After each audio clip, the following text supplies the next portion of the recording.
folks, welcome to the SmackDown podcast. We are back. We are your hosts, Kyle and RobRude. What's going on, Rob?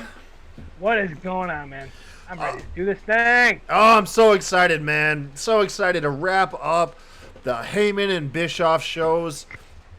You guys, this is the SmackDown podcast. We are your one-stop shop for all your recaps, reviews, predictions for all your WWE main card shows like Raw, SmackDown. We also cover, me and Benji are covering 205 Live and NXT. We'll work out later whenever we can fit in NXT UK, but for the time being, just be happy we got 205 Live and NXT. You guys know the business. You're looking for us on YouTube, just type in Smacked Raw Podcast, 3 words. Make sure to like, share, most importantly, subscribe so that we can get those 100 subscribers so we can finally get that custom URL so we don't tell you to search for this stuff like you don't already do that.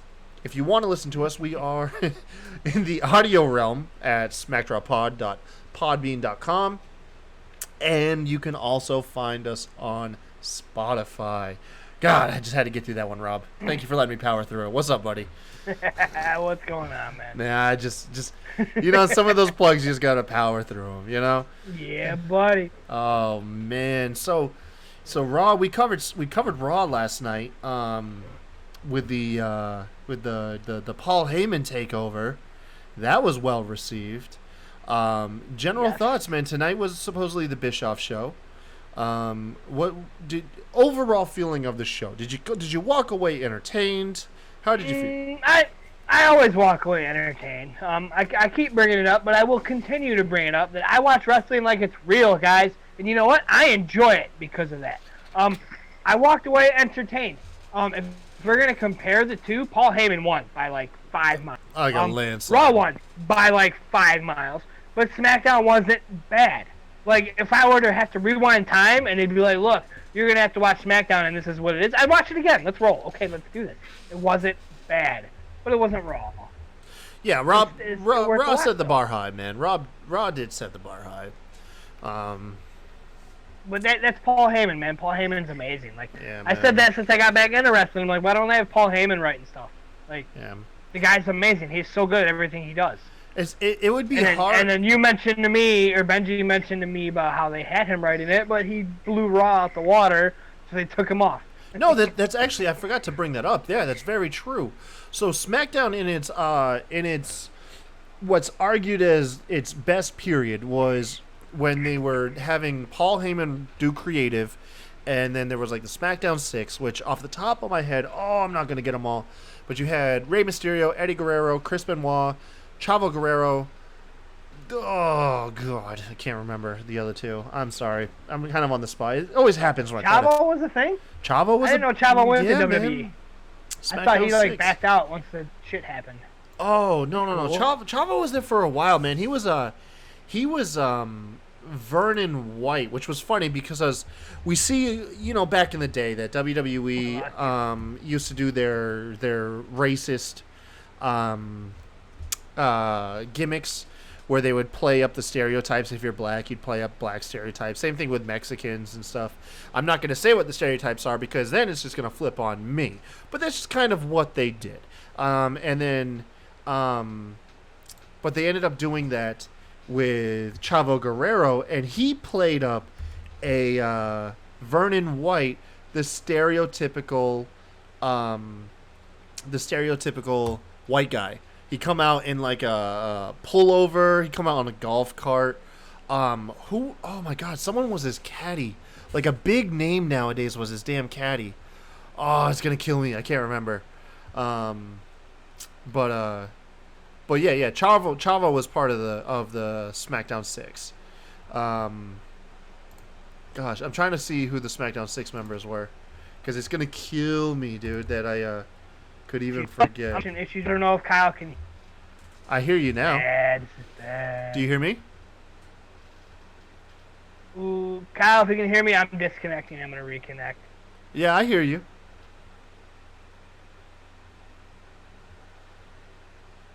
You there? Yeah, I'm right here, man. Okay, like I had a bad lag right there. Like it was terrible. I couldn't. Like it was. fan was like catching up to itself, and it was like. Yeah. Let's see if we're good. Are we good? Are we caught? Yeah, we're good. I've heard you the whole time. Other than the weird noise you just made, but.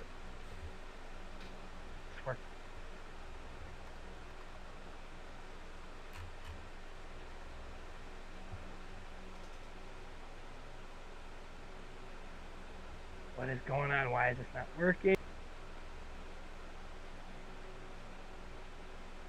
I can't hear you right now. Well, I wasn't talking. Can you hear me now?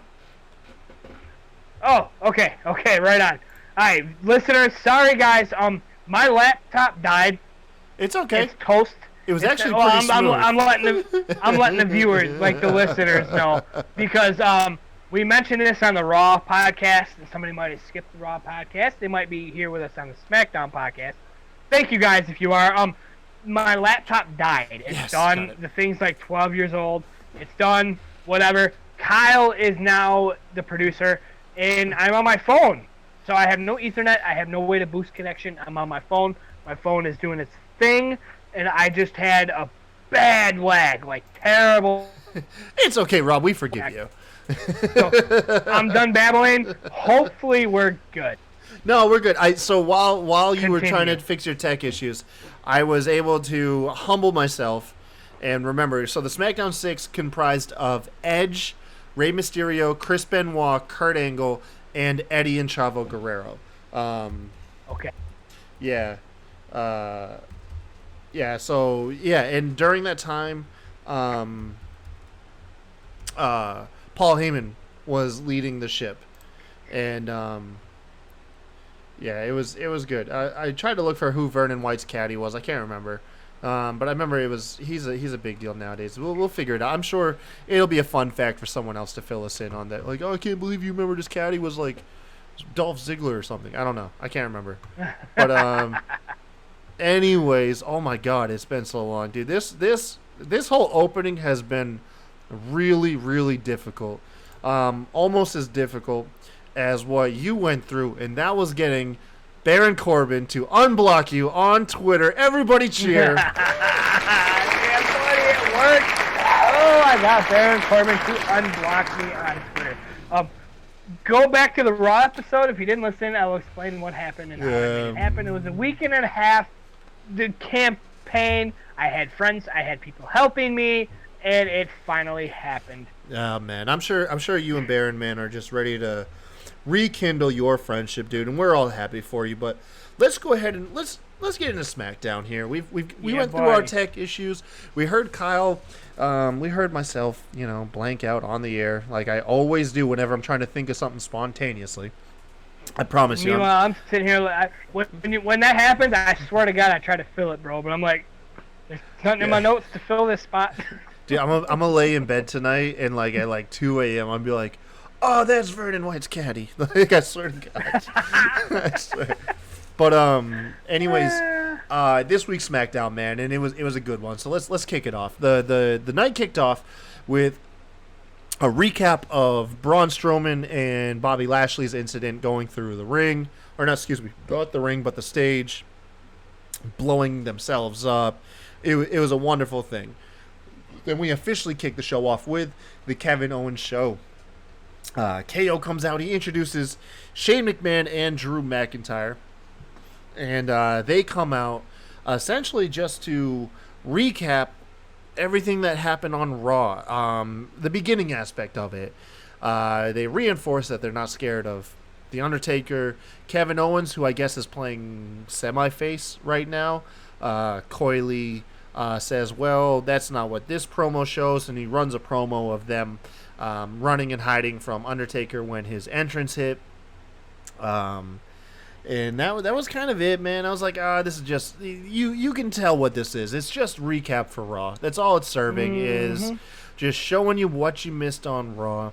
But then when finally stuff kicks off, Shane announces that the tag match between him with Drew McIntyre versus Undertaker and who's Undertaker's tag partner? Roman Reigns. Reigns. Yeah, Roman Reigns. That I guy. can't believe you forgot Roman Reigns. I was just trying to throw you. Maybe that's a good sign that they're not shoving him down our throat as much now. Yeah, he's not, man. But it's now a no holds barred match at Extreme Rules. Why did you not use the word Extreme Rules? Ain't it the same thing?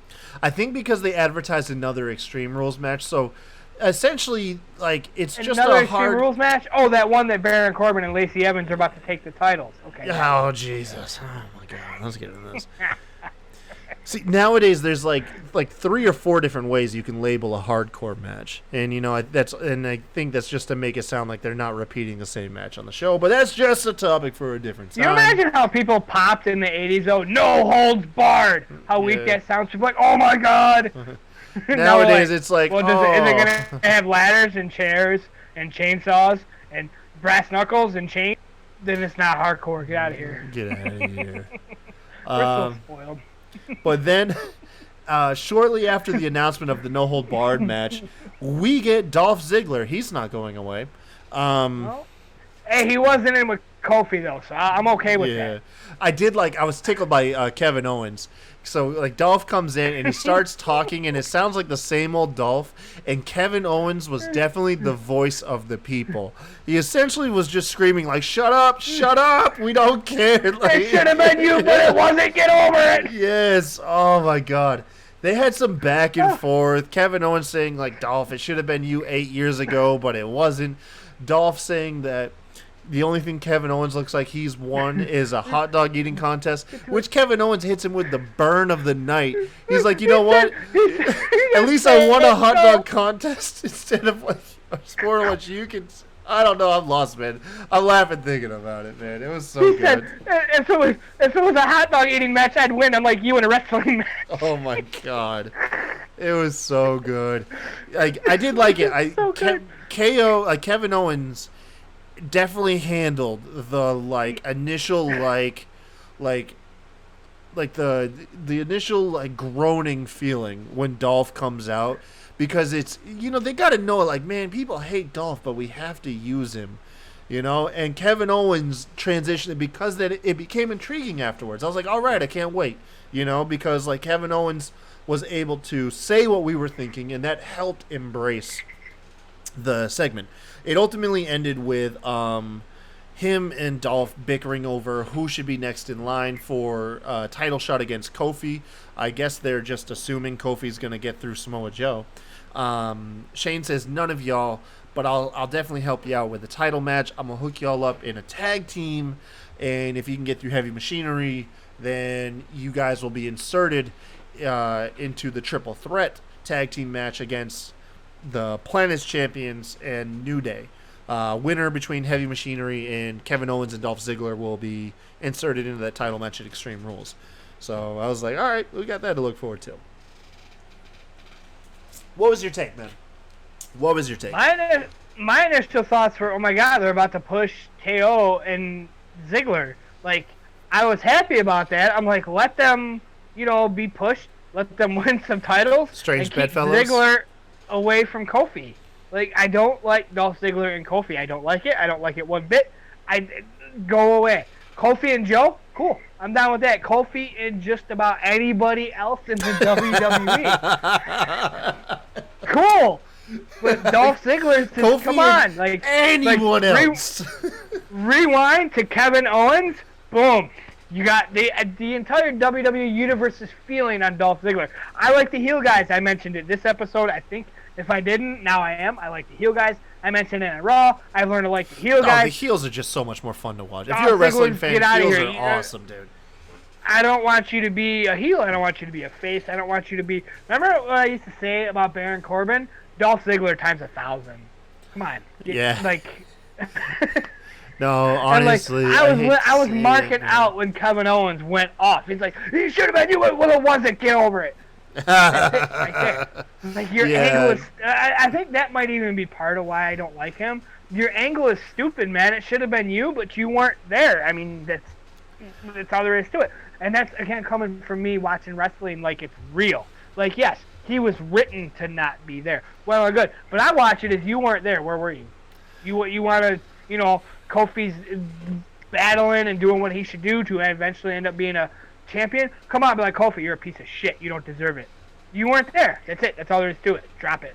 Yeah, man. That's my take. Yeah, no, I mean, it's unfortunate, man. I won't dive too much into it because we're going to keep the show going. But, yeah, with Ziggler, it's just, at this point, is just, oh, my God, there's not much you could do with him to garnish intrigue. It's really got to fall on the other parties in the angle. Like, why'd you bring him back? Like, I mean, obviously we don't know the backstage stuff, but like, yeah, he's obviously got something really valuable to offer the company. It's just from the viewer standpoint, man, he's a tough pill to swallow. Yeah, it's all it is. But we'll get back to it, man. We have Daniel Bryan in a singles match against Big E. This was intriguing. Maybe they announced this ahead of time and I didn't catch it. But when I saw this, I was like, dude, I want more of this. Because you had, in the beginning of the match, Daniel Bryan was bumping all over the place for E, man. Like, Daniel Bryan tried to shoulder tackle Big E. Like, come on down. Like, it was so good, the look on E's face. He gave it back to... He took such a good bump right there, yeah. Oh, man. E gave it right back to him. When... Go ahead. We broke Rob, folks. When like, I like the shenanigans. I like the funny little things, like the Uzi hot. I like those kind of things. When Daniel Bryan grabbed Big E by the waist, and Big E grabbed Daniel Bryan by the waist, and Daniel Bryan flipped it, and Big E started moving his ass and grinding up on Daniel Bryan. That's the content I need in my life. No, E is a gem, man. E is a gem, dude. They both are. No, they both are. Like, yes. I would love to see these guys have a rivalry. Like, I would love to see them go back and forth, man. And then E had him in that God, this is a move that I used to know the name of it. When he had him like, what the hell is the name of the move? When E started smacking his ass. With like like he was like holding him like in the octopus or the ab or oh my God, I can't remember. Abdominal stretch? That's it. I the abdominal stretch and he starts slapping his ass. The abdominal stretch. Yes. That's the content I need in my life. That is so me. It's not even funny. Like, oh. Yeah, that's one of E's signatures, man. Oh no, I love both these guys. Like, these two are easily two of my most favorite WWE wrestlers, like, to date. But so good. It's so good. The after E gets so a good, easy to win over. I'll try to power this. Big E gets a strong start to the match. Daniel Bryan ends up coming back, working over Big E's surgically repaired knee. When E starts to try and come back from that, he attempts to spear Daniel Bryan. Excuse me. Oh my God, that was Daniel Bryan. Jesus. He tries to spear Daniel Bryan through the ropes. He misses. Daniel Bryan tries to hit a dive. Big E counters that as the ref is tending to hurt Daniel Bryan in the ring. Rowan gets involved, pushes E into the ring post. Daniel Bryan gets E back in the ring, hits the running knee. 1, 2, 3. Oh my God, all of that rhymed way too much. But Daniel Bryan wins the match. Oh my God, I don't know why that was tough to get through. Boy, my goodness. Backstage, oh man, your boy, Truth, not having a good time, man. You know he's not having a good time when they're like, "Hey, let's show you what happened last week," and Truth's like, "No, let's not watch it." And like they do it like 3. I thought they were just not gonna watch it, but after like 3 times, they just pushed it through anyways. They really should have not watched it. Like, they really should have went with them. Like, it allowed him to be funny, this though. The face of your 24/7 title, yes, but I would seriously would have leaned towards, okay, we're not gonna show it. Man, Truth is hurt, man. He's hurt without his baby. He gonna get him at the hotel, though. Yeah, he is. He pretty much just recapped. SmackDown, unfortunately, falls victim to being a Raw recap show. What if Wifey pins him to take the title? I'm waiting for something like that. So they're gonna have that happen eventually. They're gonna have someone silly like a ref Also, win I the want a belt. Maverick 24/7 shirt. Yeah, I saw that. Did you see Maverick has the he made some stickers as a side plate for the No. belt? Yeah, so he printed some stickers off, some little round stickers. I think that say Maverick 24/7. And he stuck them, and he's like, "Oh I got my side plates." Excuse me, he got my side plates for the 24/7 belt. Man, it was good. I loved his selfie though. He took in the car, and his wife looks so pissed.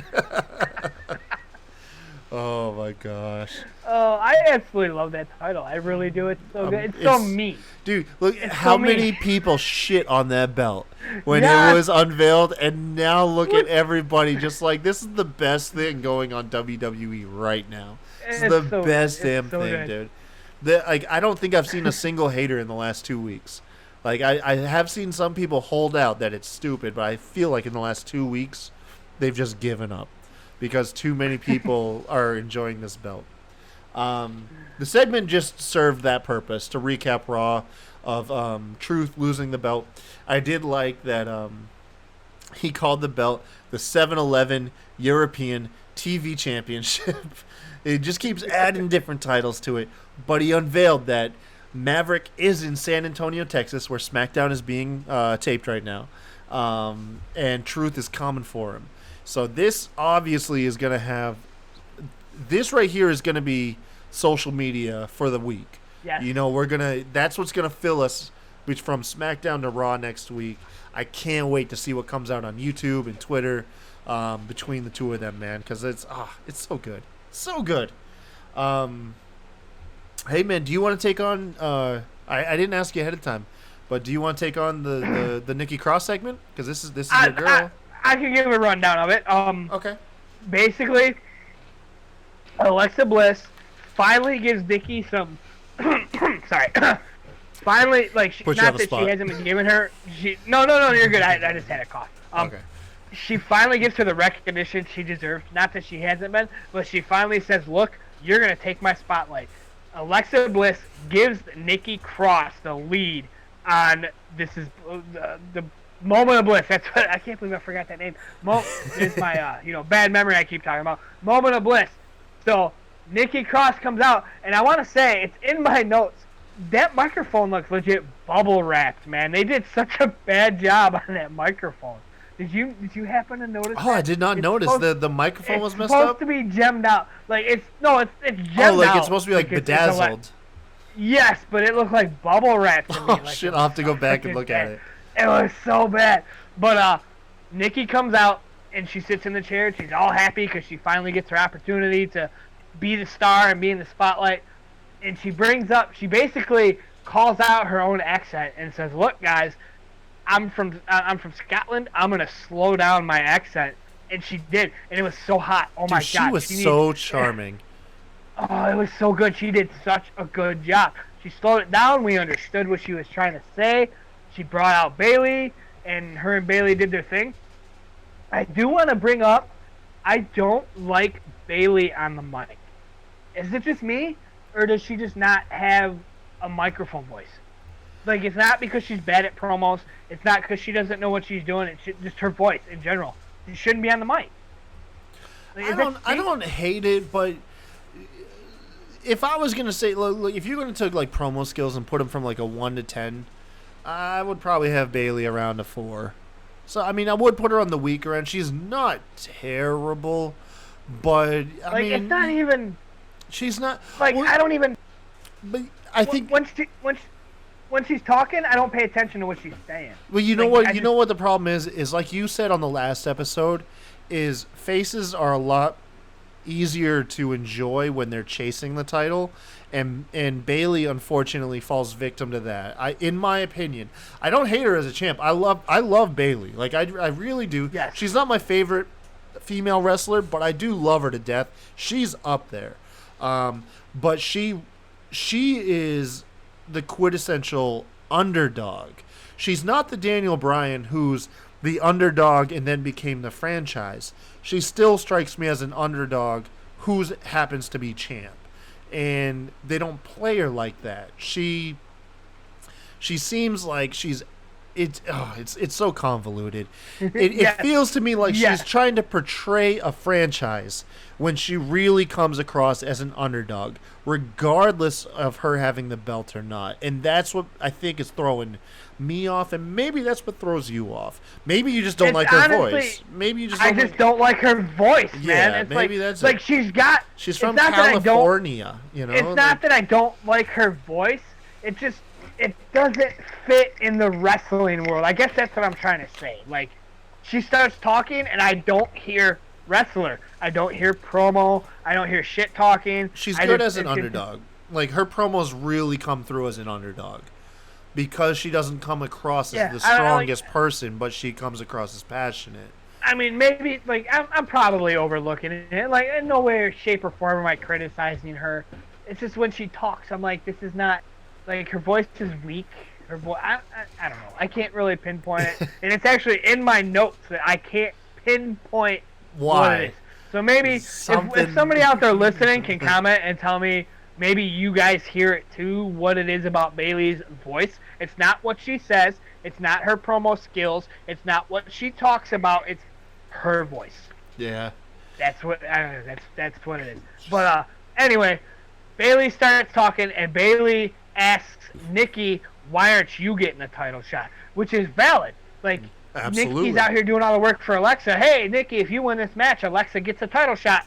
And Nikki wins the match. Nikki beats Bayley on Raw. Or no, beats, however it happened. She beat Bayley, and then she beat Carmella Yeah. after Alexa lost to Carmella in like 2 seconds, but she's not the one getting a title shot.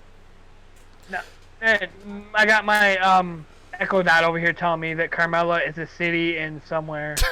Your Echo Dot chimed in. Oh, because of Alexa. That's excellent. But oh my god. Okay, that means I'm talking too loud because my Echo Dot's kind of far away and I got people sleeping. Oh my goodness. Anyway, Bayley asked Nikki, why aren't you getting the title shot? And Nikki got triggered. And she didn't answer the question. She basically said, why aren't we not fighting in the ring right now? Yeah. And they get into a scuffle, and they go and they have a match. And the match wasn't anything special, but it will turn into Nikki lost. Like, I was telling you this before we started recording. Yeah. Like, Nikki Cross, like, I've fallen in love with Lacey Evans and Baron Corbin. So, like, Lacey Evans is my boo. She has surpassed Nikki Cross. But Lacey's going to fade. We all know that she's going to fade. Nikki Cross isn't. Nikki Cross is, like, she's my favorite. Like, she's got Nikki's fire. Got fire. I'll bring it up again. Like, real quick, I'll bring it up again. I went to a live show when I got back into WWE. I went to a live show. I didn't know who was who. I was still new. I didn't know any of the new guys. And Nikki Cross came out, and she had a match. I honestly forget who she wrestled. But not knowing who she was, the way she ran to the ring, her music, whatever, blah, blah, I fell in love with Nikki Cross. So it's not the fact that I love Nikki Cross and the fact that she lost that's what gets me. It's the fact that you had her beat Carmella, then you had her beat Bayley, then you had everybody in the WWE universe wondering why isn't she getting a title shot, and then she loses to Bayley. What are you doing? So I got a question. Where are you going with this now? Yeah, yes. So where do we, because this is something I was hoping someone was going to ask us, but they didn't. So, I mean, I'll bring it up now. Where do we think it's going? Do we think that I don't think they're just going to have her replace Alexa. So do you think she'll be interjected in a triple threat? What do you think? I think that's part of my issue. Like I said, it has nothing to do with my fanhood of Nikki Cross. I honestly thought, okay, you know, you have everybody and their mother asking Nikki Cross right now, why aren't you getting the title shot, and blah, blah, blah. They were going to have it flip, and somehow Nikki was going to be intertwined in the match. Maybe she was going to take Alexa's spot, or it was going to be a triple threat, or however they were going to do it. But now they had her lose to Bayley, so now it's like, now you unloaded your gun. Why does Nikki Cross deserve the title shot? Now she lost. So you restarted your storyline. So I missed this match, and I'll let you fill me in, because I have a live streaming service, but it's not cable. It's internet based, and it crashed whenever the match began. So Alexa Bliss did not cause a distraction. No, there was no distraction. Alexa it was Bliss just a straight up clean loss. It was a straight clean loss. That's so Bailey did. I do weird. want to say that I think Bailey's finisher is weak. I don't understand how it's a finisher. Yeah, But that's beside the point. The internet, it depends on who hit the takes it. She hit the Bailey to belly or whatever you said. You told me it was. No, called. that was it. Bailey she to hit belly. the belly to belly suplex, and that was it. Like, I mean, it was a good match. I enjoyed watching it, but It's it was just so clean. weird. There was They would, nothing because that dirty. strikes me. Like, why would they have her lose clean? Exactly. That's Like, what while gets me. she's Like, on a hot streak and you guys are pushing her, like, why? here I was thinking, like, okay, Nikki's getting a push. She might take the spot from Alexa. And again, this is Nikki fanhood all aside. None whatsoever. What are you doing? You have like, a good you had story, us all man. thinking they were going to take Alexa's spot, which was amazing. And now she lost. So they could be leaning it towards Alexa's now going to come in and say, well, you lost. I don't want to be your friend no more. But Alexa tweeted her and was like, you did a good job anyway. Good job. Yeah, Like, I don't. It's. I don't It's understand where it's weird. going. They might unfold it, and we could very well We be still wrong. have I'm another not week. criticizing. Yeah, we still have but another week. What are you doing? Yeah, we have another week. You We'll figure it out. unfolded. They had bullets in the chamber, and they unloaded them. I don't know, man. It's a good one. It's a good But weird. I don't know. They might, surprise us and say, you guys are wrong because this is a phenomenal idea, and we say, okay, I'm sorry. But right now, I don't see where it's going. You shouldn't have had to lose. You really shouldn't have. Yeah, man. All right, well, let's see what's going on here. Again, that's fanhood aside. I just want to make that clear. That's fanhood aside. What are you doing? No. I was asking that too because, like I said, when I came back, I was under the impression Alexa cost her the match, and it wasn't until we spoke that you were like, "No, man, it was a clean loss." And I was like, "Oh, that doesn't make much sense." Clean. Yeah. Oh well, I don't It know. was clean. Like, I mean, Nikki went for her swinging neck breaker, which she still hasn't told us the name of. She missed it, That's and been then it the ended up ongoing turning into a thing. belly-to-belly suplex. Clean pin? No, nothing. Oh, Clean pin. man. Who knows? The next up, we had the in-ring promo between Kofi Kingston and Samoa Joe. Man, isn't Samoa Joe freaking amazing? This dude, really is. when he talks, he has got to be the most captivating talker right now, like in all of WWE.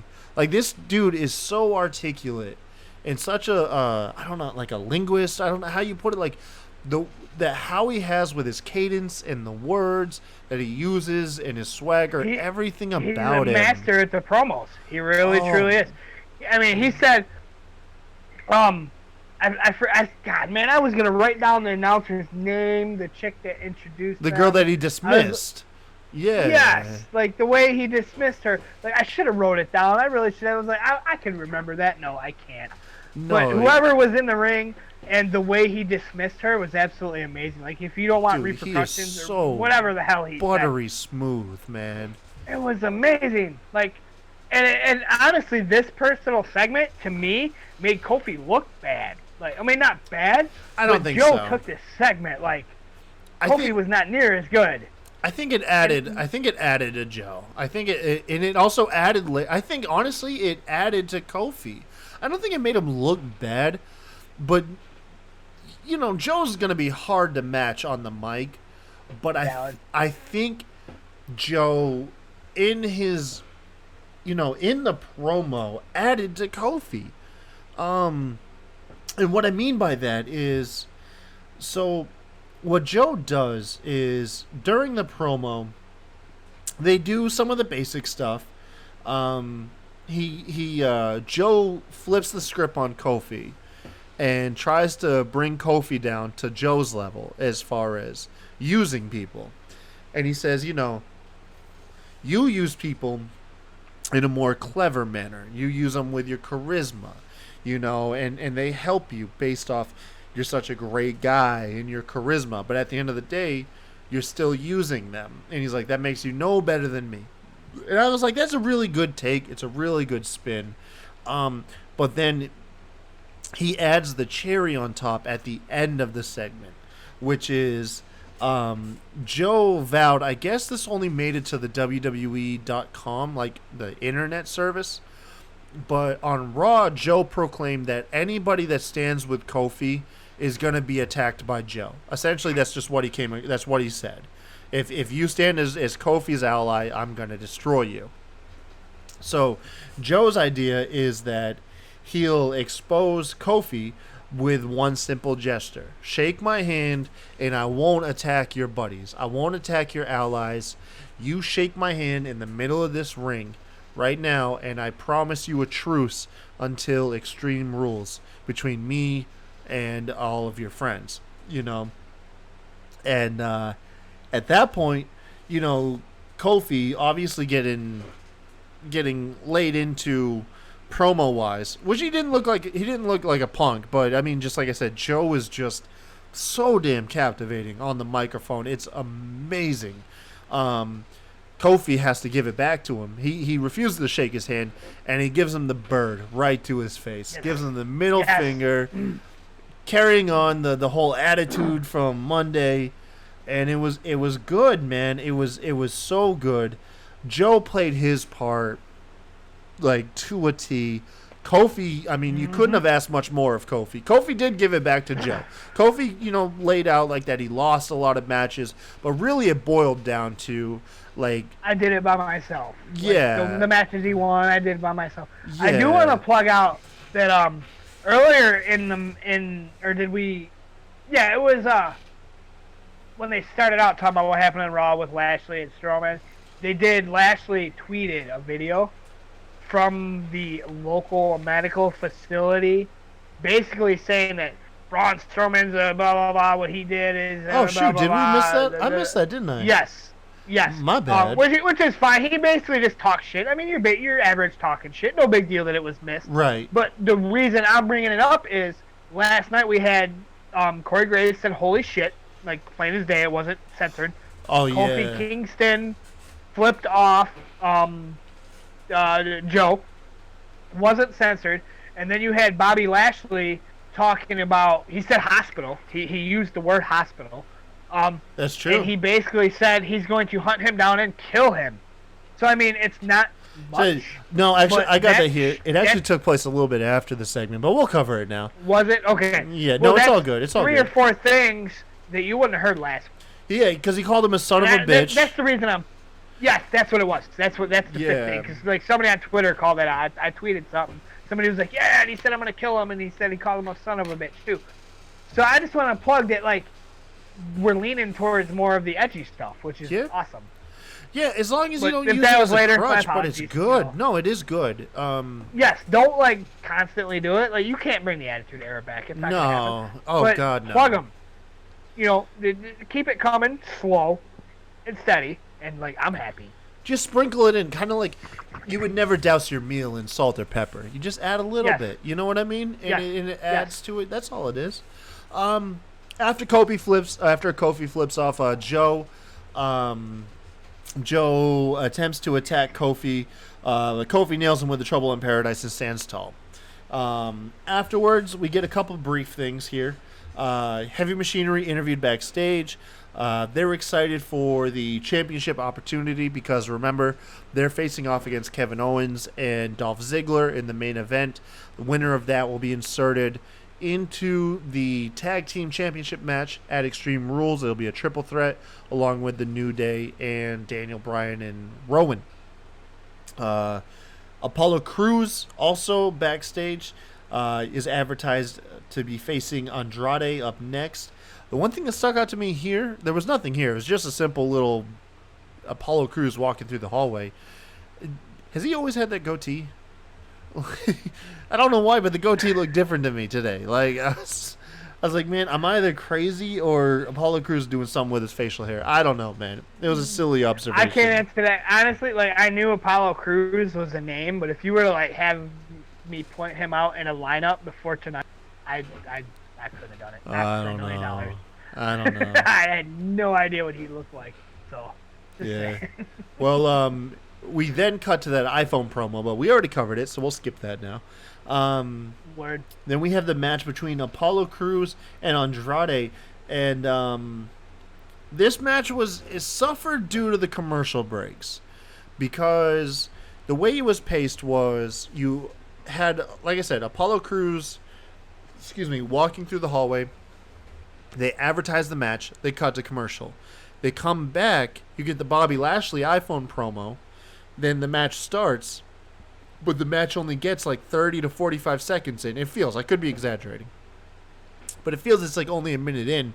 Then we get another commercial. So we have 2 commercials before we even get the match that was originally advertised. And it kind of took me out a little bit, but I will say they won me back. The match was better than what we've had before because normally we have Andrade just squashing Cruz, which baffles me because Cruz is amazing in the ring.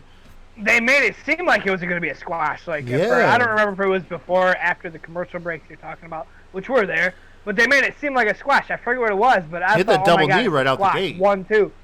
Maybe that's what it was. And then it was Yeah. a 2 count. I'm like, oh, wow, okay, cool, we have a match. But the match was good, man. The match was good. Nothing too crazy. Eventually it spills outside. Apollo Crews throws Andrade into the ring. Zelina Vega hits Cruz with a hurricanrana off the apron, sending him into the table or announcer table. It allows Andrade to come back. He gets Cruz in the ring, hits him with the hammerlock DDT. 1, 2, 3, over. God, I really want, So just the other month, we had Andrade and Rey Mysterio killing it with these matches. Didn't go anywhere story-wise.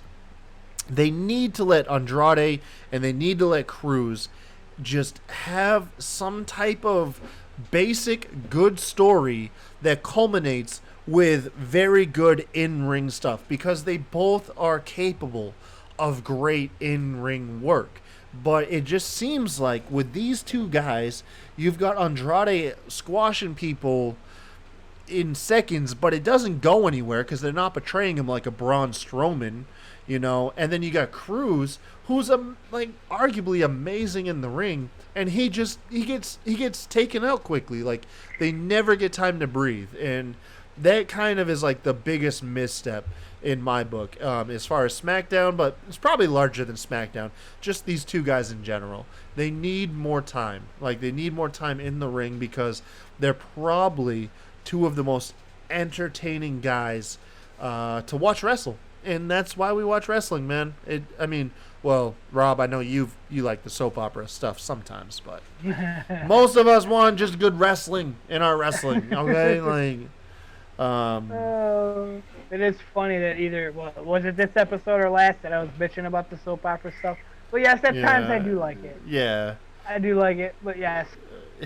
My man needs some time. I'll give it to him. What'd you think of Kevin Owens trying to play Peacekeeper with Ziggler? I don't. It just doesn't fit Kevin Owens, man. Yeah. Kevin Owens is the type to be like, "It was me. Get over it." That's Kevin Owens. Kevin Owens isn't the type like, well, let's try to make it work. And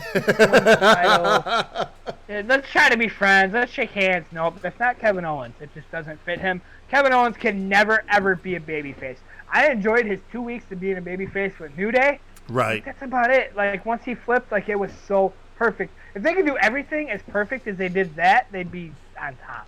Like, again. All I was thinking was during this segment was Owens and Ziggler, they kind of addressed that they're not doing too great on a singles run, but maybe they can help each other out in a tag team run. Mm-hmm. And I'm like, dude, if I'm Sami Zayn, I'm like, dude, what the fuck? like I'm your tag team partner. Like, what do you mean? Like, you need a tag out with this guy. Like, where the hell was Sami Zayn, man? He in the dumpster somewhere. Oh my god, yeah, dude, he is. I do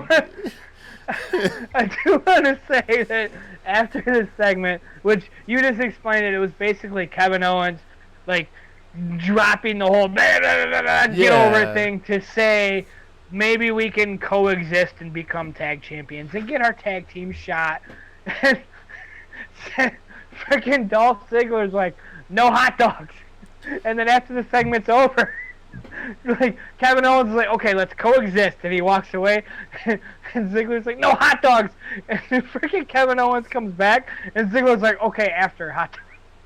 He's like, come on, man. He's like, all right, fine. Afterwards, we'll eat some hot dogs. He's like, yeah, all right. I know my explanation wasn't as funny as it was on the TV. No, it was good. Most of you seen it. Yeah. If you haven't, go back and watch. Like, that's the little stuff that I keep saying I'm into. I like the little stuff. Okay, maybe afterwards we'll eat hot dogs. Like, let's roll. Kevin Owens, Kevin Owens is really good with the comedy stuff, and so is Oh my God, him and Chris Jericho probably had the best If it was chemistry. a hot dog but- competition, I'd win, unlike you in a wrestling Oh my match. God, at least unlike what you could say. Oh, it's so good. So we cut to Aleister Black. Here comes the next question. I was hoping someone would ask, but we'll figure it out so here. ready for this. Aleister Black, we get one of his promos. Essentially, he just claimed that when he answered the door last week when they knocked, no one was there. He says, pretty much, I look forward to you showing up at Extreme Rules. So we're going to get the reveal of Aleister Black's opponent at Extreme Rules. Rob, who do you think and why? I've been saying it for so long. Twitter doesn't want it. Majority of Twitter doesn't want it. And the reasons for not wanting it is valid. But tell me, what fits other than Bray Wyatt? I know, man. From What a fits? storytelling What point, fits? nothing. Some people are like, well, rumors are he's supposed to fight Cesaro. Cesaro's doing his thing now on 205 Live with the Heavy Muscle or whatever it was, EC3 and whatever. Yeah. I mean, that might not even be a thing. That might just be a I Twitter think it's rumor. EC3, I don't watch 205 Live. Cesaro, and RobRude. Yeah. Yes, that's what it was. And then, like, the main muscle or whatever it was, which is cool. Like, they need to bring something like that to Raw. I'd be about that. That's a cool faction. But that's beside the point. Bray Wyatt makes sense. Everybody's like, well, Bray Wyatt can't lose because of obvious reasons. He's coming back, blah, blah, blah. And it's Aleister's, debut feud, and he can't lose, and blah, blah. Bullshit, Aleister Black can't lose. It's his debut. Let him lose to Bray Wyatt. He'll get built back up. I mean... Yeah. Well, yeah, he came in... So, Aleister Black's indie name was Tommy End. And when he originally came in, he lost his debut match in NXT. And then he turned into a phenom. So Aleister Black's already lost his debut match once before, and he turned into a phenom. So you know what? Now that you're saying that, I kind of agree with you. Yeah, like, he could lose and honestly, still I'll be be okay. 100% honest. What I just said just hit me. Like you can vouch that back in like episode 3, somebody was like, "Who should Bray Wyatt feud with?" And I said Aleister Black. You've been saying it from the beginning, dude. I'm not saying I'm the only one that's called that from the start, but I'm one of the only ones. Like, it makes 100% sense. And the argument is, like I just said, Aleister Black can't lose. Yes, he can. Like, he can't, like, he can be rebuilt. It's not that big of a deal if he comes in this feud and he loses. My buddy Wally that I keep bringing up when I got back into wrestling, he's like, yeah, check out this Aleister Black guy. He's the man. And like you said just now, I had no idea he lost his debut match. You lose your debut match, that's a big deal. But you get rebuilt. He got rebuilt. Now everybody wants to see him in WWE. He can lose again and give him 2 or 3 good matches after the Wyatt feud. People forget that he lost to Bray Wyatt. Yeah. People forgot that he lost his debut match in NXT. Makes sense. My brain is going off right now. Aleister Black been doing his promos. Somebody knock on my door. Bray Wyatt been doing his promos. Let me in. Boom, that right there. And then when Aleister Black says, what do they have in common between them two? They both have doors in their segments. Now, granted, Aleister's is off screen, but yeah, Bray Wyatt's is right on camera the whole time. What if they're on opposite sides of the goddamn Firefly Funhouse? Oh my God, I just thought of that. Mind blown. Oh my God. They're on the same damn set. Mind blown. Bray Wyatt should have a Firefly Funhouse where he opens the door and Aleister Black's sitting there through the door. Oh my God. Whoa. Yes. I'm sorry, man. That was a mind-blown moment. You're good. Don't even be sorry. Like, I hope our listeners felt that moment like we just did. You're 100% correct. Now, but for real though, you have Firefly Funhouse that's hyping up. Everybody's like, woo. And then you got Aleister Black that was doing these promos. And at first, everybody's like, what do these promos lead to? These are boring. And then all of a sudden, he's like, somebody needs to knock on my damn door. And then somebody knocks on his door. We haven't had a Firefly Funhouse in 2 weeks. And what happened to Bray in the last Firefly Funhouse? He disappeared. And what? Yeah. Oh, not, man. This is perfect. How could it if be it's not anybody Bray else? Wyatt knocking on his door, How could it you be are anybody crazy. else? Yeah, man. No, it's got to be. I was going to say somebody else, but you know what? No, it has to be Bray. It's there. It It's has there. to be Bray. So many If things. it clicked in my head from the start, it's there. I don't think of stuff like that. I don't care about stuff like that. You can throw me random matches and random feuds. I don't care. I'm going to enjoy it. But this one was like, it's there. Yeah. It's there. So there you go. Man. There you go, guys. Book it. What if they have the same door? That's what I'm saying. It's the same door that separates them. Oh my God. Yeah, Bray. All right, let's get back to the show. Let's get back to the show. Hashtag book it. Just book it. I don't know. Heyman, Bischoff, whoever's in charge of it, just book it. All right. We got to follow this up. Next up, Mandy Rose versus Ember Moon. All right. I'm starting to come down. All right. I honestly have one note on this match, so I'll let you do your thing, and then I'll drop my note. you're good. My note is the end of the match. Yeah, I mean the match isn't too notable. It really felt like a time filler, to be fair. Yeah. Mandy Rose versus Ember Moon. Sonya Deville on the outside. Mandy starts off really strong. She hits an over-rotated back suplex, and then a running knee or V-trigger, whichever you want to call it, and looks good. I was thinking that she reminds me of... I can't remember who she reminds me of. But, like, Mandy Rose, like, on the surface, looks like she should not be that good of a wrestler. And then she surprises me in the ring. I'm not going to say she's the best, but she holds her own without a shadow of a doubt. But with the momentum that she had, it did not matter. Ember Moon hit a code breaker, then went straight up, hit an Eclipse for the win. And then that was it. That was it for the match. Nothing. That's my note. Has that always been her finisher? The Eclipse? The jumping stunner? Yes.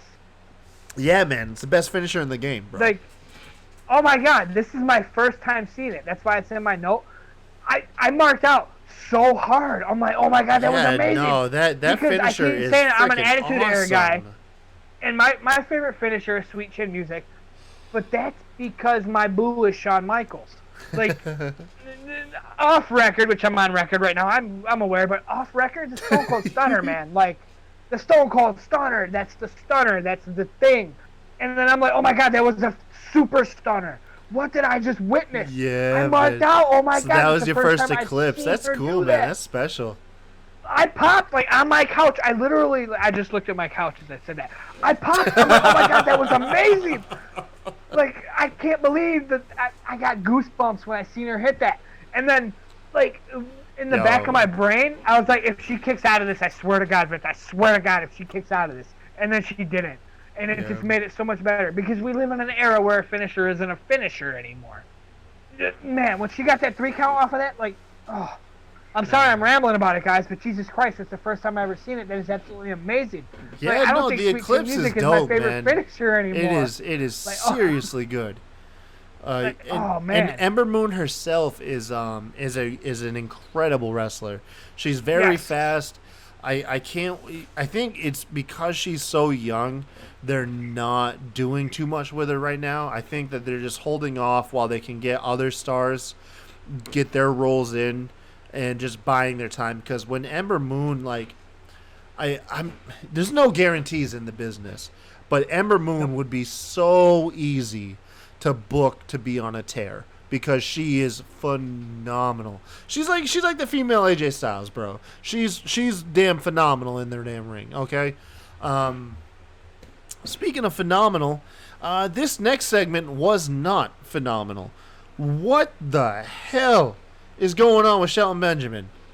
I cringed. So he's schizophrenic now. He's schizophrenic. Is this the first time they plugged him doing that, or did I miss? Because I seen your tweet. This is the first. This is the first time they've done that. Okay, like I cringed. I'm like I don't want to see your eyeballs moving all over the place, bro. What are you doing right now, man? I got a weak stomach. I don't want to see stuff like that. So they essentially, Shelton Benjamin's backstage, Interviewer asked him, who do you think is going to win the WWE Championship at Extreme Rules? My initial thought was like, oh, damn, they're setting Benjamin up for a main title run by interjecting him in this fucking question. And then next thing I know, the dude, I don't want to overplay it. He puts a creepy sling blade look on his face and looks all over the room, smiles, and then walks off camera, and that's it. And it was like, dude, what the? And it's creepy. And what are you doing? But it wasn't creepy like effective creepy. It was creepy like cringy creepy. Like, this is just bad acting, bad direction. Like, what the was this supposed to do for anybody, man? But at the same time, like, I can see him doing that, like, in the ring in front of the audience. It's gonna be another Mojo Rawley. The dude with the blue face paint is gonna be another Mojo Rawley. I promise you. That's all it is. He could be like, I don't know. What I see is, just like tonight we had Joe and Kofi face to face. Yeah, that's a great example because that's what I see. Him face to face. Well, see, no. I'm the best, and blah. No. But him just looking around, not even paying attention. Joe and Kofi is like the best part of the spectrum. You put that in the ring with a promo. No. That is the bottom of the spectrum. Like, that is like the furthest thing. I brought up Joe and Kofi. No, go ahead. Two guys center ring having a promo. Nothing to do with who. Just center ring with a promo. No, yeah, I got you. And guy A says, "I'm gonna whoop your ass," blah blah blah. And then you got Benjamin just looking around, looking stupid. All of a sudden, he clotheslines the shit out of him. I don't know. That's what I see. I don't know. Yeah, like, I no, Rob. It's a good thought, man. Don't hate on it. I'm just. But he does it. Just he keeps doing it. Like, this thought is just hit my head just now. He just keeps doing it, and then they make it a little bit longer. Next time it's 45 seconds. Next time it's 60 seconds. Dude. And then they bring it to the ring. I bet it's painful. And then all of a sudden he snaps and he whoops somebody's ass. I bet it's painful for him just as a person to do it. Just be like, hey man, listen. He's gonna die a little bit every time he does it. Yeah, just kind of like Robert Roode or Bobby Roode did with the Glorious gimmick. It was killing his soul. Like, I bet this is just the beginning. Anyways, folks, we'll get back to the show. We're rolling up on an hour here. Well, we're at the end anyway. Yeah. We get the main event between Kevin Owens and Dolph Ziggler versus Heavy Machinery. We have the most pancakes in one place at one time that you've ever seen in your entire life. So we have the Planet's champions, Daniel Bryan and Eric Rowan, with the normal SmackDown commentary team, along with the New Day. We had 7 commentators for the beginning of this match. The New Day had their own table with 4 plates of pancakes. The table was orange. Now, I gotta ask, why can't my man Rowan get a headset? Because no one. You only got 6 headsets? It's because no one. It wasn't meant for that. Hear him. I don't care. Give him a headset. Make him feel like part of the team. Do what the big brother does to the little brother. Just give him like a fake, like some headphones that aren't attached to nothing. The battery's pulled out of the control. Oh my god! It don't work. You're right. Control it.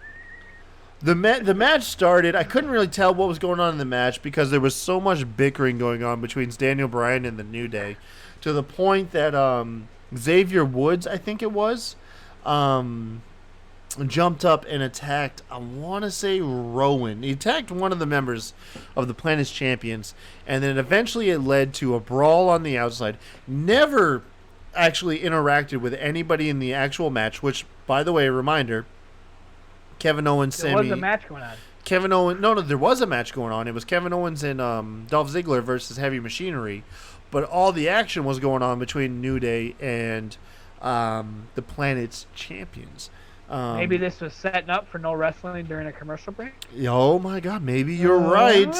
Maybe you're right. Because Rowan put Xavier Woods through their custom commentary table, and then we cut to commercial. When we come back, oh my god, everyone's banned from ringside, and it's just focused on the members of the match. I do want to plug the fact that Daniel Bryan was throwing pancakes at the New Day, and like, the only note I have from this match is, like, I watched the whole thing, but the only note I got is, I didn't know I needed Daniel Bryan throwing pancakes at the New Day in my life until it happened. Dude, Daniel Bryan, so he makes much. everything great, man. He makes everything so freaking good. He really does. And like the fact that, because I brought up on the last episode that they got new figures coming out, and I told my wife I wanted them. She said Daniel Bryan figure will not come in my household. Yeah. Don't worry, bro. I'll mail you one. You can't buy it, but I'll mail you one. It's so great. He does his job so well. Well, no, Daniel Bryan's one of the best in the business, hands down, dude. When I went to the live event, like everybody knows, live events don't have promos, but he had one, and it was excellent. He was. I'll make it fast. He was fighting Andrade actually, and he got on the mic and he said that what's her name, Zelina? Yeah. He said she's not allowed at ringside. I'm not wrestling. I'm not defending my belt until she like leaves ringside or whatever. And then he started to leave ringside, and then like the crowd started booing, and then he started calling us stupid. And he's like, "Do you think I'm stupid?" And like the crowd started chanting, "Yes, yes, yes!" And my 9-year-old daughter, there's my plug for her. He knew how to get him. He knew how to get him in it, man. Daniel Bryan's the man. It was so great. And she ended up having to leave ringside. And they actually had a very good match, but she had to leave ringside. He was the only one that got a microphone that night, and he used it so well. It was amazing. Like, oh, my daughter was getting so into it. He's like, "Do you think I'm stupid?" My daughter's like, "Yes, yes, yes." I'm like, "This is great." Daniel Bryan knows how to do it, man. He is one of the really best does. ever. And the fact that it was the only promo of the night. I mean, like I said, that's how it shows. You don't get promos. But the fact he got one, it was so great. He was talking trash to the bell guy, because like the bell guy took a minute to give him a mic. Jesus. Well, anyways, so Daniel Bryan got banned from ringside. No, you're good. You're good. Yes. The match went back. It was actually pretty good. We saw Heavy Machinery. We saw Otis break out the Caterpillar, which was always fun. But ultimately what happened here, what the story was they were leading up to, was Heavy Machinery are a known tag team where KO and Dolph Ziggler aren't. So there was a miscommunication where Dolph Ziggler accidentally super kicks Kevin Owens. Tucky throws Ziggler out the ring. They hit the compactor on Owens. 1, 2, 3. Heavy Machinery is inserted into the triple threat match between the Planet's champions and the New Day at Extreme Rules for the SmackDown Tag Championships. After the match, KO comes in, hits a well-deserved Stone Cold Stunner on Dolph Ziggler. That is your episode of SmackDown. That stunner would have been cool if Ember Moon didn't hit a sweeter stunner 15 minutes ago. Jesus, yeah. Man. So true. It's so true. But SmackDown was good, man. It was good. Raw was a hard show to follow, but you know, if I was to eliminate Raw and just look at this like last week, SmackDown was still an above average show. It wasn't anything incredible, but there was nothing really dragging it down, where you could say Raw had that Mike and Maria Kanellis angle that was really cringy. SmackDown didn't really have anything like that. SmackDown was just consistently good. Just didn't have the high point of like Strowman and Lashley going through and getting Corey Graves to drop the SH bomb, you know. So I mean, It was all good, man. It was all good. But let's get to questions, Rob. I think I'm gonna let you kick it off. You got a question for us about Mr. MJF, not related to Raw or SmackDown, but AEW. Go ahead, Rob. If you, I don't have it on my screen, man. No, yeah, I realized that. I was saying, I was like, oh wait, he might not be. Give me a second. I'll have it up. Yeah, go ahead. You find it, man. Boom. Luckily, you DM'd it to our Smack Raw Pod Twitter. That's to make sure. Just to make sure. All right, here it is right here. Boom. Boom. Okay, what do we got? We got... go away, stupid drop down. Okay, Duke from the Fickle Fan Podcast. Duke! The Fickle Fan Podcast is amazing. Just so you guys know, go check him out. This man, MJF, cut a savage promo at Fyter Fest, basically saying that the fans are so worthless that they should have been consumed in liquid form by their moms. Oh my god. And the fans oddly cheered it. What do you guys think of this? Basically asking, why are the fans cheering a heel? JM from the same podcast, their tag team partners, came in and basically said, okay, I can turn my phone off because we're done with notes. Basically said that since the NWO days, we've cheered heels, which is valid. I was around then. I can vouch. I was about the NWO back then, and I cheered what the NWO did. I booed WCW, so I guess I can't really vouch because I did boo what I thought was the bad guy, which is WCW. But us as a society have kind of gotten backwards. We cheer the bad guys and boo the good guys. Like I thought all day how I wanted to word this. Yeah, go ahead. Look at Stomping Grounds, and I'm gonna bring up Baron Corbin, which people say he's boring, but he's still a heel. He gets heat, and I don't think he deserves some of the criticism he gets. Anyway, him and Lacey Evans got booed. They got booed hard. And for the first time, I kind of noticed it myself. They got booed because they were heels. Now, this question is, MJF basically said that you should have been swallowed instead of taken to make you happen. The crowd cheered. The crowd cheered because it was a burn. Us as human beings live for burns. I mean, like, if my friend, like you said something, was it you or something? Keep going, Rob. I'll be right back, okay? Okay. Kyle basically burned me earlier and said he was sorry about burning me. No, don't be sorry. Like, take all the jabs in the world that you can get. MJF dropped the burn, and the crowd cheered it. I mean, they still boo him as a heel, but he dropped a sick burn. That's the only way I can explain it. Next up, we have a question from James Turner Jr. at JPS All Day 1990. Thank you, dude, for following us and getting a new question, man. He says, do you think the chair shot at AEW was really gimmicked or not? And I'm going to say, hell no. Like, that looked like a normal chair shot, but was just out of position, and it busted Cody wide open, man. They tried to claim that the chair was gimmicked, but I've never really heard of a gimmick steel chair. Gimmick steel. I was excited to answer this one because this has been such a controversy. Gimmick steel chairs have been a thing. It's hard to gimmick a steel chair, but there's been mention of them back in the Attitude Era. And everybody listening to us knows that's my shindig. The chair shots back in the Attitude Era wouldn't have been able to been taken if they didn't somehow modify the steel chair. Mankind would be a dead man if they didn't have some way to somehow. Rock, man. Yeah, it was bad. Like, so the chair shot thing with AEW is it was just a chair shot.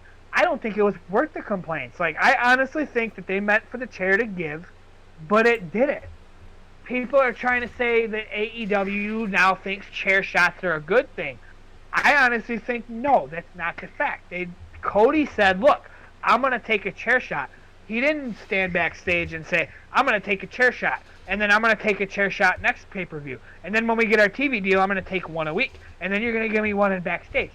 I don't think that's what happened. I think, honestly, what happened was he said, let's get one good chair shot. We're still early. Let's get a pop. Let's gimmick the chair, and it failed. Yeah, I think that's it was my opinion on that. There's no way to really know who to blame. I mean, Cody turned his head at the last second, and Mr. Sean Spears. It's weird to say, but I mean, the question lies: do you think the chair was gimmicked? And I'd say no. I just think we've seen chair shots go bad before. The most notable one was I want to say, if you've ever seen Simon Miller from What Culture, he spent a long time becoming a pro wrestler. He took a chair shot to the back of the head, and it hit similarly, and it busted him open too. So yeah, no, I don't think it was gimmicked. But it happens, man. It happens. He does have yeah, go ahead. I'm gonna pull it. Be right back. I will be right back. Go ahead and ask the next question. and answer it, and then fill me in when I get back. I'll be right back. I got you. James Turner also goes on to ask, in a second part, is what do you think of Paul Heyman saying that the era of on-screen bosses is played out? And I absolutely agree. Ever since the McMahon and Austin. Oh my God, that picks up home. Y'all can hear that, right? Shoot, okay. Anyways, ever since the McMahon and Austin storyline, they've been trying to just cheaply replicate that, and it hasn't worked out, man. It hasn't worked out at all. It is played out. There's no easy fix, man, because you know what? We don't book the stuff. We just watch. We'll have to see. We'll have to see how it goes. But the question is it played out? Yeah, absolutely. I don't know what I would do in its place other than focus on the in-ring stuff and focus on maybe building a couple tournaments. It's kind of what I would do. Let me see what else we got for questions. Well, Mr. Rob. Okay, go ahead. Fill me in. I'm here. Yeah. So the Mr. James Turner, he just went on to ask if the era of on-screen bosses is played out, meaning like the Vince McMahon on-screen character. And I said I do. I think it's played out because we've seen it a million times.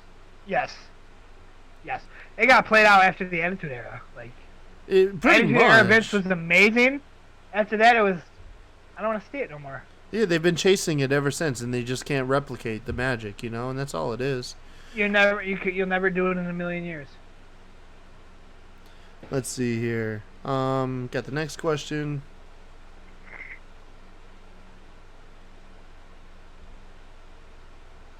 After Heyman's mostly successful job of making Raw more watchable, will he have plans on who to push to the main event? This has been asked by Big_Malky. Cthulhu loves you. And I would hope so. I would hope so, man. And he says, who would you push? I said, if I'm going to push anybody... Honestly, you know what? After talking about SmackDown some more, probably going to push Joe. Samoa Joe. You have a strong heel who's amazing on the mic, and faces can chase him. It'll build a lot of faces up. So I would say Samoa Joe. It's a valid answer. I'll agree. I'm a Baron Corbin mark. Like I go with Baron Corbin. But I use that we had a similar question on Raw, and I used Baron Corbin, and I meant it. I would use Baron Corbin again, but we'll say if I had to choose someone different, it would be Samoa Joe. The MJF question was, why do heels get cheered sometimes, or blah blah blah. Joe doesn't get cheers. Like, Joe gets booed. The crowd chants Joe for his entrance music, but that's about it. Other than that, he gets booed.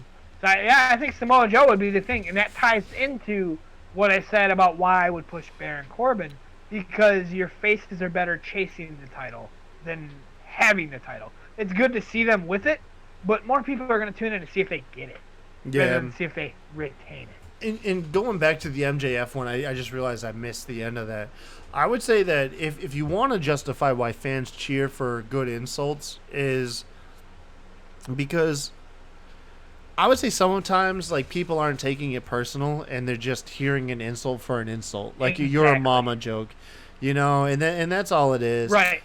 And most people watching AEW, you're pertaining to a more smarky crowd and not a casual crowd, which means, in my experience, they're going to be more keen on good heels. They're just going to recognize talent. That's all it is. They want to see talent, and they want to see talent used. And it doesn't really matter if you're a good guy or a bad guy.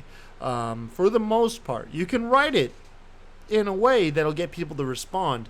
But you're going to have those moments where MJF, who is just insane on the mic, can kill anyone in a Your Mama competition, and people are going to cheer the hell out of him. And that's just the way it is, man. Last question from Shining Wizards at Wizards Podcast. These are the guys that sent me that Cody Rhodes shirt along with the wrestling cards. I love these guys, man. Love these guys. They go on to ask Rob, thoughts on the way AEW is building stories currently. Here's the thing. If you're not aware, most of their stories are built on YouTube through like 10-minute clips. Do we find it remarkable that these stories and matches end up so over based on a social media platform instead of having a week-to-week show? What do you think? You actually brought this up to me before, that the stories are built on YouTube. I still haven't watched. But I mean, I'm gonna say it's still a platform. Right. I still have an answer to your question. Yeah. Asking if you watch YouTube and then the matches are built for you, is that a good thing? The matches are over for me, and I don't even watch the YouTube. Like, the 2 AEW pay-per-views have been absolutely amazing. I was so invested in all these matches.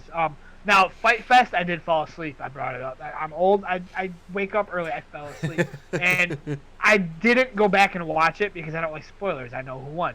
But that's beside the point. I was over. Double or Nothing was absolutely amazing. Every single match, I was like, oh my god, this is great. Fighter Fest, even the pre-show with the guy that did the thong thing, I thought that was absolutely disgusting. But that's beside the point. I was even over on I was like, what are you doing? That's gross. That just came off your balls, dude. God. Like, that's gross. Even in a kayfabe storyline, dude, that's gross. That's beside the point. I already forget who won that match, but like, it was him. I didn't know either of the guys.